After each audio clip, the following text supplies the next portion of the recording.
Hey everyone, welcome to another deep dive with us. Always fun to be here for these. Yeah, so today we're tackling a whole book this time That's right. called Viagem, pelo Universo da Economia, Huh? which translates to A Journey Through the World of Economics. Yeah, and it's interesting the book focuses on mainstream economics, Okay. which sometimes gets a bit of pushback, Oh, really? especially in Brazilian academia, where heterodox economics has a strong following. So it's like almost presenting the greatest hits Exactly. of economic thought Yeah. while acknowledging that there's always other stuff out there. Yeah, yeah. All right, well, I'm ready for the hits then. Okay, let's jump in. So what do we got? Well, one of the first things they talk about is formalization, Okay. which is using models and equations to understand the economy. Okay, I'll admit, like, when I hear equations, my brain kind of wants to, like, I hear. tune out a little bit. Yeah. Is there a way to make this interesting? Yeah, for sure. Oh. Think of it like using a microscope to understand how a cell works. Okay. You need that level of detail to see the mechanisms. Right. Formalization is kind of like economics microscope. So instead of just saying, like, hey, I think the economy works like this, it's having a more rigorous way to actually test and refine those ideas. Exactly. Okay. It helps remove biases and allows you to make more precise predictions. Makes sense. It's not about being perfectly realistic, Okay. but it's about capturing the core dynamics in a way that you can analyze. Gotcha. So still useful, even if it's not perfectly reflecting the real world. Yeah, exactly. Now, this book also dives into some pretty interesting concepts. Yeah. Like, one that really caught my eye was rational addiction, Oh, yeah. which sounds kind of contradictory, right? It does. It sounds like a contradiction. Yeah. But the book's point is not that addiction is good, Okay. but that people, even when they're addicted, they are still making choices Okay. based on what they value most, Okay. whether that's immediate gratification or the long-term well-being. So it's sort of like someone who's willing to spend a ton of money on like a concert ticket Right. today, even though they know they'll be broke for the rest of the month. Yeah, It's about how much we prioritize the present over the future. exactly. Okay. And there's actually research on cigarette consumption Okay. that shows this. Really? People who know that cigarette prices are going to go up in the future, Uh-huh. they actually reduce their smoking now. Wow. Because they're factoring in those future costs. That is fascinating. Yeah. So like smokers are secretly economists Right. doing cost-benefit analysis, In a way, yeah. even if they don't know that that's what they're doing. Exactly. That's pretty wild. Yeah. So it shows that even seemingly irrational behavior Yeah. can have a logic behind it. Yeah. An underlying logic. Yeah, when you dig deeper. Okay, Okay. cool. So speaking of digging deeper, Yeah. this book also explores economic growth, which seems to be like the holy grail for policymakers all the time. Definitely. So how does this book approach that? Well, it challenges this idea that growth is just about accumulating more stuff. Okay. Like more factories, more machines. More. Yeah. They actually point to the example of the Soviet Union, Oh, okay. which had tons of physical capital, Okay. but ultimately struggled because they weren't very efficient. Ah, so it's like having all the fancy kitchen gadgets, Yeah. but not knowing how to cook. Perfect analogy, yeah. Okay. So the book emphasizes this thing called productivity growth, Okay. or TFP, TFP, all right. which is about getting more output from the resources you already have. So less about more, Right, and more about making things better. exactly. Yeah. So like finding ways to make those factories and workers more efficient. Gotcha. Yeah, and this is especially relevant for countries like Brazil Uh-huh. that are trying to find sustainable paths to development. Okay. And how does Brazil fit into all of this? We'll get to that a little bit later. All right, tease. But first, I want to talk about another fascinating concept. Okay, Amy. Signaling. Signaling. Okay. So the idea that our actions can communicate information Okay. even beyond what we say. Interesting. Yeah. And the book uses this really interesting example of Attila the Hun. Oh, wow. Okay.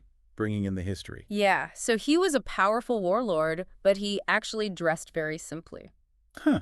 That's interesting. which seems counterintuitive for someone who's trying to project power. Right.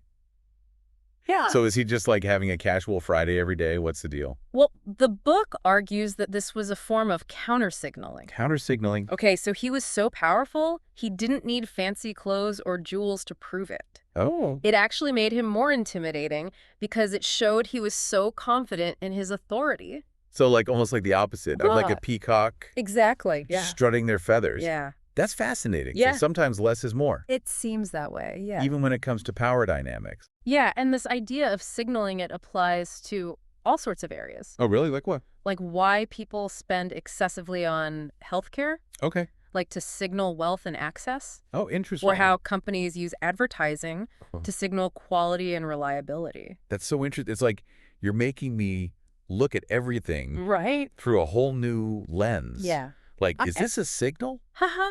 Maybe not everything. All right, fair enough. But it definitely highlights how much meaning is conveyed through our actions, Yeah. not just our words. Wow. Okay, so we've got formalization, Uh-huh. rational addiction, Yeah. signaling. Right? What else have we got in store? Well, this book also covers a lot of ground in terms of influential figures in economics. And one that I thought was particularly interesting was Frank Ramsey. Frank Ramsey? Okay, I'm not familiar with him. Tell me more. He was a philosopher, Okay. but his work had a huge impact on economics, Really? especially in areas like growth theory Okay. and decision-making under uncertainty. Huh? He actually died really young. Oh, wow. But the stuff he did was really remarkable. So what was so special about him? Well, for one thing, he was thinking about sustainability way before it was trendy. Okay. He developed this model for how societies should save and invest to maximize well-being across generations. So not just thinking about today, but also thinking about the future. Exactly. Yeah, he was really focused on finding that balance between consuming today and ensuring there's enough left for tomorrow. So trying to enjoy that delicious burger today. Right.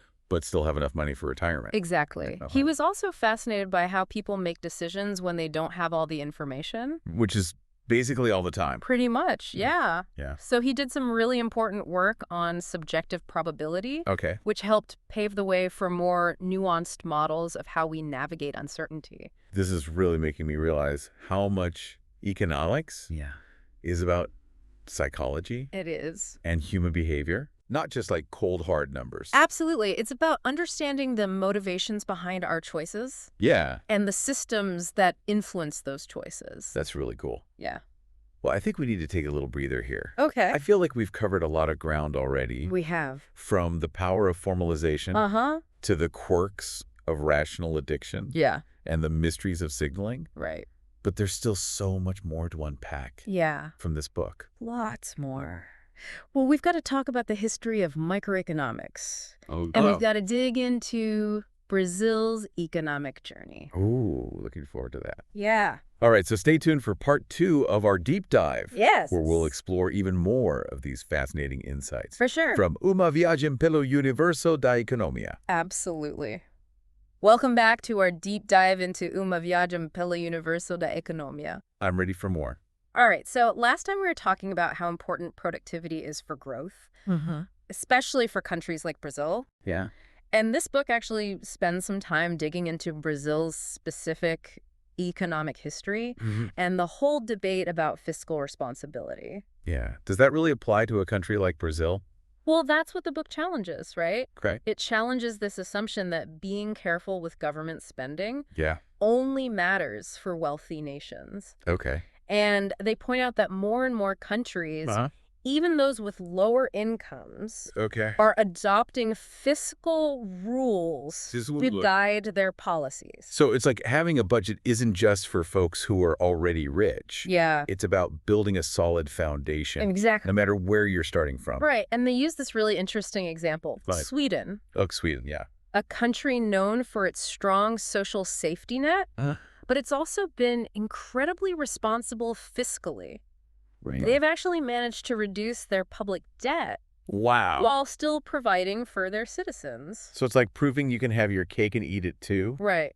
You can have social programs and a healthy budget. Yeah. It's about finding that balance. Okay. And making smart choices. Gotcha. The book also highlights research on Peru. Okay. Showing that well-designed fiscal rules, ones that take into account economic ups and downs, can lead to both better economic outcomes and improve well-being for people.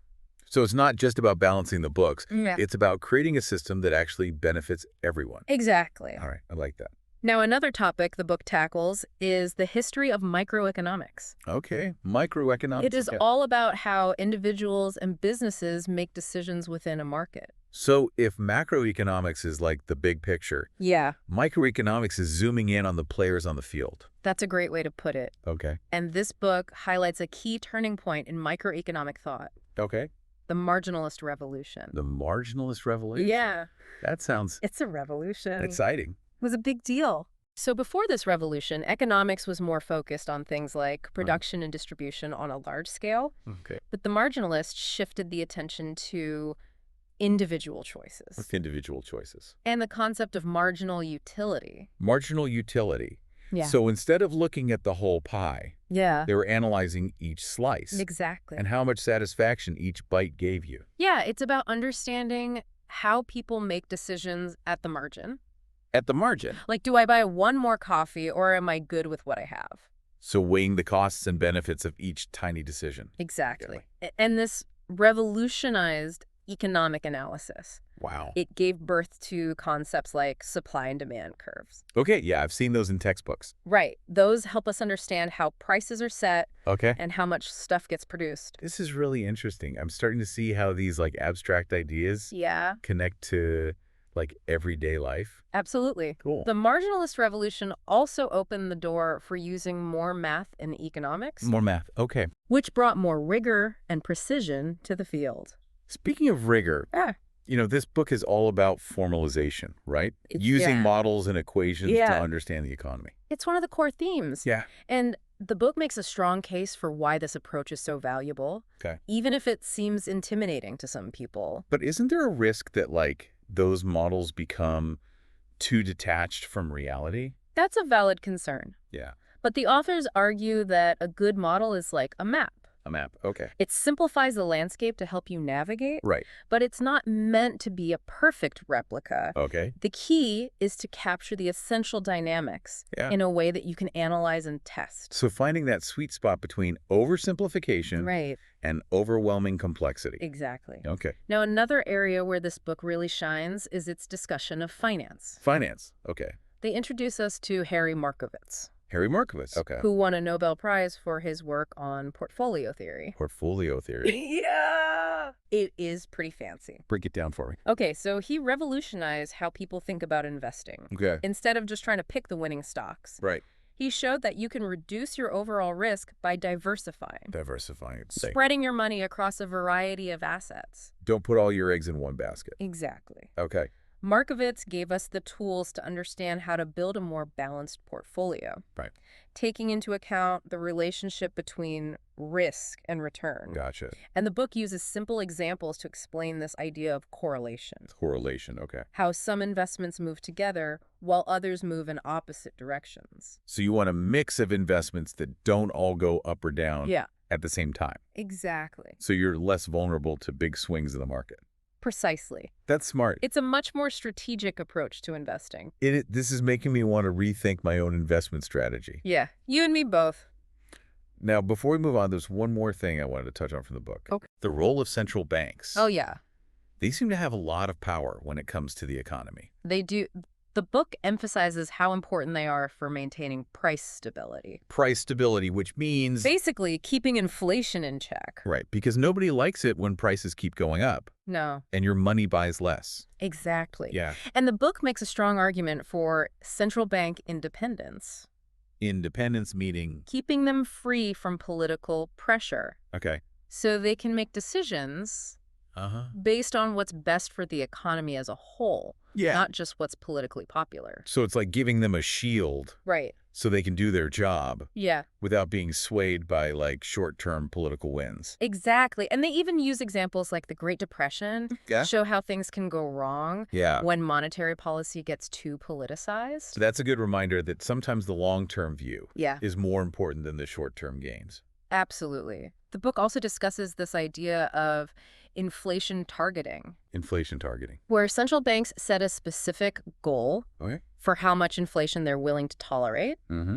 and then they use their policy tools to try and hit that target. So it's like setting a clear benchmark Right. and saying this is what we're aiming for, Yeah, and we're going to do everything we can to get there. exactly. Okay. And there's evidence that this approach actually works. Really? Research shows that independent central banks that use inflation targets Wow. tend to achieve lower and more stable inflation rates. That's good. Yeah, it's a good thing. Okay, wow. We've gone from microeconomics to finance to central banking. It's a lot. I need a moment to process all this. Yeah, let's take a pause. Okay.